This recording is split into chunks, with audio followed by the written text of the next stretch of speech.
কদিন আগে বাংলাদেশের নোবেল বিজয়ী ডক্টর ইউনূসের একটা সাক্ষাৎকারের একটা অংশ বিশেষ বোধহয় ডয়েচে ভেলের একটা সাক্ষাৎকার, এটা আমরা দেখেছি। যদিও সাক্ষাৎকারটা পরে কোনো কারণে বা কোনো যৌক্তিক অযৌক্তিক যে কারণেই হোক আমরা দেখতে পাই না ওই পেজে। আমি শুনেছি, আপনারা অনেকে হয়তো শুনেছেন। তিনি বলছিলেন যে পৃথিবী তার গন্তব্যের দিকে, ধ্বংসের দিকে এগিয়ে যাচ্ছে, এবং তিনি অন্য পার্সপেক্টিভ থেকে বলেছেন নিশ্চয়ই। কিন্তু আল্লাহ রাব্বুল আলামিন যা বলেছেন সেটি আমাদের সবাইকে উপলব্ধি করতে হবে এবং সেই গন্তব্যে আমাদের যেতে হবে। আমরা যাচ্ছি সেদিকে। পৃথিবী যখন তার গন্তব্যের দিকে বা সৃষ্টি জগৎ যখন তার গন্তব্যের দিকে এগিয়ে যায়, তখন যত বেশি এগিয়ে যাবে ঈমান মানুষের জন্য ধরে রাখা তত কঠিন হবে। আমরা সেরকম একটা সময় পার করছি। আমাদের বাপ দাদারা যারা ছিলেন তাদের ঈমানের যে অবস্থা ছিল, তাদের মধ্যে সততা যে পরিমাণে ছিল, আমাদের মধ্যে সে পরিমাণ নিশ্চয়ই নাই। আমাদের পরের জেনারেশন যারা আসবে তাদের মধ্যে ঈমান ধরে রাখাটা আরো টাফ হবে, তাদের পরে যারা আসবে তাদের জন্য আরো টাফ হবে। এভাবে সহিহ মুসলিম বর্ণিত হাদিসে নবী সাল্লাল্লাহু আলাইহি ওয়াসাল্লাম বলেছেন, লা তাকুমুস সাআহ হাত্তা ইউকাল ফিল আরদি আল্লাহ আল্লাহ। অর্থাৎ পৃথিবী ততক্ষণ পর্যন্ত ধ্বংস হবে না, মহাপ্রলয় হয়ে সৃষ্টি জগৎ ততক্ষণ পর্যন্ত শেষ হয়ে যাবে না, যতক্ষণ পর্যন্ত একজন মানুষও আল্লাহ বলার মতো থাকবে। আপনারা সবাই জানেন আমরা পৃথিবীর মানুষ আস্তে আস্তে পৃথিবীর পরিণতির দিকে এগিয়ে যাচ্ছি। পৃথিবীর একটা পরিণতি আছে, আমরা জানি তো সবাই না? পৃথিবীর যে পরিণতি আছে সেই পরিণতির কথা কোরআনে আল্লাহ রাব্বুল আলামিন বারবার বলেছেন। এবং আপনি একটা জিনিস খেয়াল করবেন, কোরআনের যে 30 পারা আছে, এই 30টা ভাগ পাঠ, এর মধ্যে একেবারে শেষ পাঠ যেটা 30 নম্বর পারা, এই পাঠ এবং এর আগের যে আপনার ভার্সগুলো, সূরাগুলো আপনি লক্ষ্য রাখবেন যে এইগুলোতে কিয়ামত সম্পর্কে অনেক বেশি আলোকপাত হয়েছে, যেগুলো কোরআনের শুরুতে নেই। কোরআনের শুরুতে আপনি দেখবেন মানব জাতির সৃষ্টির ইতিহাস, সূচনা কিভাবে হয়েছে। আপনি দেখবেন সেখানে নারীদের অধিকার নিয়ে সূরাতুন নিসাতে বিশদ আলোচনা। সেখানে দেখবেন আপনি যে মানুষের পারস্পরিক এবং সামাজিক যে অধিকারগুলো আছে সেগুলোর আলোচনা। এবং প্রসঙ্গত এটাও বলে রাখি, গোটা কোরআন জুড়ে ইবাদত নিয়ে যত আলোচনা হয়েছে এর চাইতে অনেক বেশি খুলে খুলে আল্লাহ তাআলা মানুষের অধিকার নিয়ে আলোচনা করেছে। আমাদের মুসলমানদের তো প্রাউড করা উচিত। আমি তো সেই ধর্মের অনুসারী যে ধর্মে অপূর্ণতা বলতে কিছু নেই। আমাকে মানবাধিকার শিখার জন্য জাতিসংঘের দ্বারস্থ না হলেও চলবে। কোরআন আমাকে যে মানবাধিকার শিখিয়েছে, আমি যদি সেটাকে ধারণ করতে পারি, আমি পৃথিবীর সেরা মানুষ হয়ে যাব। আপনারা নিশ্চয়ই অনেকে শুনেছেন আমাদের প্রিয় নবী সাল্লাল্লাহু আলাইহি সাল্লাম, তিনি মানুষের অধিকারের অনেকগুলো ক্ষুদ্রাতি ক্ষুদ্র যে বিভাগ আছে, ডিপার্টমেন্ট আছে, সেগুলো নিয়ে অনেক কথা তিনি বলেছেন। অমুসলিমদের অধিকার নিয়ে কথা বলেছেন। এমনকি রণাঙ্গনে যুদ্ধে রত আপনাকে হত্যা করতে উদ্যত হয়েছে, আপনাকে হত্যা করবার জন্য অস্ত্র ব্যবহার করেছে, এই লোকটাকে হত্যা করে আপনার নিজের জীবনকে রক্ষা করতে হবে আত্মরক্ষার প্রয়োজনে। সেখানে পর্যন্ত প্রিয় নবী সাল্লাল্লাহু আলাইহি সাল্লাম বলেছেন, ফাইদা কাতালতুম ফাহসিনুল কিতলাহ। কারণ মৃত্যুদণ্ড ঘোষিত হয়েছে, নবী সাল্লাল্লাহু আলাইহি সাল্লাম তার ব্যাপারেও বলেছেন যে এই ব্যক্তিকে যদি বিচারিকভাবে মৃত্যুদণ্ড দিতেও হয়, তবুও তুমি তার প্রতিও ইহসান এবং সদাচরণ প্রদর্শন করো। তুমি যখন কোনো পশুকে জবে করে খেতে হবে, আল্লাহ তাআলা তাকে সৃষ্টি করেছে তোমার খাওয়ার জন্য খাদ্য হিসাবে, তুমি খাবে, বাট সেক্ষেত্রেও তুমি ইহসান এবং তার প্রতি তোমার সাধ্যের যতটুকু আছে ততটুকু অনুগ্রহ তুমি প্রদর্শন করবে।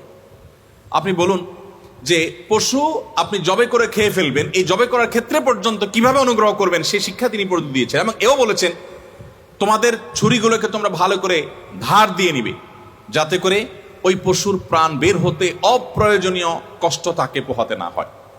মানে এত পুঙ্খানুপুঙ্খ বিষয়, একটা প্রাণী তার প্রাণ বের হয়ে যাবে, তাকে জবে করে আপনি খেয়ে ফেলবেন, তাকে পর্যন্ত জবে করার আগেও যাতে অপ্রয়োজনে কষ্ট না দেন, সেদিকটা নবী সাল্লাল্লাহু আলাইহি ওয়াসাল্লাম আপনাকে লক্ষ্য রাখতে বলেছেন।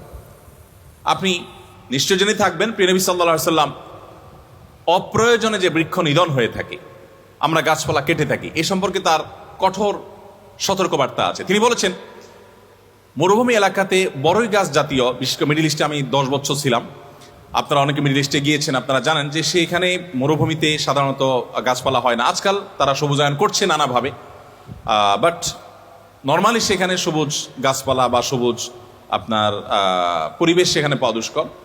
যে গাছগুলো মরুভূমিতে হয়, আপনি যদি মক্কা থেকে মদিনা যান কখনো ওমরা বা হজ করতে গেলে আপনি লক্ষ্য রাখবেন যে যে গাছগুলো আছে গাছগুলোতে পাতা খুব একটা খুব রুক্ষ এবং কাঁটা বিশিষ্ট বড়ই গাছ জাতীয় গাছ হয় সেখানে।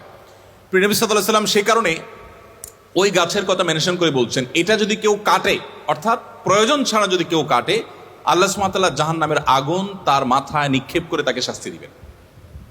দেখুন, আজ আমরা বন সংরক্ষণের কথা বলছি, আজ আমরা সবুজ পৃথিবীর কথা বলছি, আজ আমরা পরিবেশ রক্ষার কথা বলছি। নবী সাল্লাল্লাহু আলাইহি ওয়াসাল্লাম যখন এটা বলেছেন, তখন পরিবেশ রক্ষার আজকের যে চ্যালেঞ্জ পৃথিবীর মানুষ আমরা যার মুখোমুখি, তখন কি পরিস্থিতি ছিল? তখন তিনি সেটা বলে গেছেন। আমরা আজকে ঢাকায় বিভিন্ন বিভাগীয় শহরে রাস্তাঘাটে ফুটপাতে দেখি মানুষ রাস্তা দখল করে দোকানপাট করছে, মানুষের চলাচলে ব্যাঘাত সৃষ্টি করছে, বাইকার যার যেখানে চালানো উচিত না তিনি সেখানে বাইক তুলে দিচ্ছেন। আমরা অন্যের অধিকার নষ্ট করছি রাস্তাঘাট দখল করে, তাই না? প্রিয় নবী সাল্লাল্লাহু আলাইহি ওয়াসাল্লাম তিনি বলেছেন, ইয়াকুম আল জুলুস আলা তারিক, খবরদার তোমরা কখনো রাস্তা দখল করে মানুষের চলাচলে ব্যাঘাত সৃষ্টি করবে না। আমি আপনাকে একটু 1400 বছর আগে নিয়ে যেতে চাই, কয়েক সেকেন্ডের জন্য চলুন আমরা 1400 বছর আগে চলে যাই। মক্কা মদিনার 1400 বছর আগের চিত্র ছিল কেমন?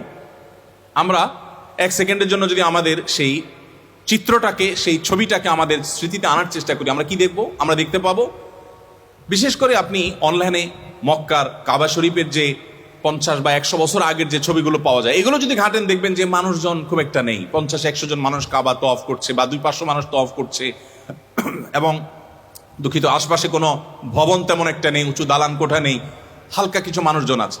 তাহলে এই যদি হয় 100 বছর আগের ছবি, তাহলে 1400 বছর আগে মক্কায় কত কম মানুষ ছিল। আর মরুভূমি এত বিশাল বিস্তীর্ণ এলাকা, সেখানে এরকম পিচ ঢালা রোড তো আর ছিল না। যেটা রোড ছিল সেটা তো বিশাল বড় রোড, ওখানে বসা কেন?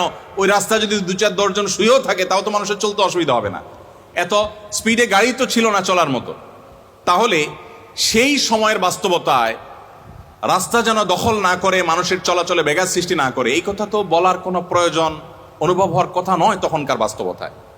তিনি সেটা যখন বলে গেছেন, আজ 2023-এ এসে 1400-1450 বছর পরে এসে আমরা ফিল করছি যেন তিনি আমাদের ঢাকা শহরের ফুটপাত দখল নিয়ে হাদিস বলে গেছেন। মানে কত বাস্তব এবং কত আপনার জ্বলন্ত এবং কত সেটা চিরন্তন আপনি লক্ষ্য করুন। আপনি মানবাধিকার বা অন্যান্য প্রাণীদের অধিকার নিয়ে যদি বলেন, আপনি অন্য ধর্মের মানুষের অধিকার নিয়ে যদি বলেন, অন্য ধর্মের মানুষ যাদের সাথে মুসলমানদের সহাবস্থান আছে, একটা দেশে শান্তিপূর্ণভাবে বসবাস করছে, কোরআন তাদের সম্পর্কে কি বলেছে? লা ইয়ানহাকুমুল্লাহু আনিল্লাযীনা লাম ইউকাতিলুকুম ফিদ-দীন ওয়া লাম ইখরিজুকুম মিন দিয়ারিকুম আন তাবাররুহুম ওয়া তুকসিতু ইলাইহিম। যে সমস্ত অন্য ধর্মের মানুষেরা তোমাদের উপরে যুদ্ধ চাপিয়ে দেয়নি, সহাবস্থান করছে, তাদের প্রতি সদাচরণ করতে আল্লাহ তোমাদেরকে নিষেধ করেনি না, বরং আল্লাহ তাআলা সদাচরণকারীদেরকে ভালোবাসে।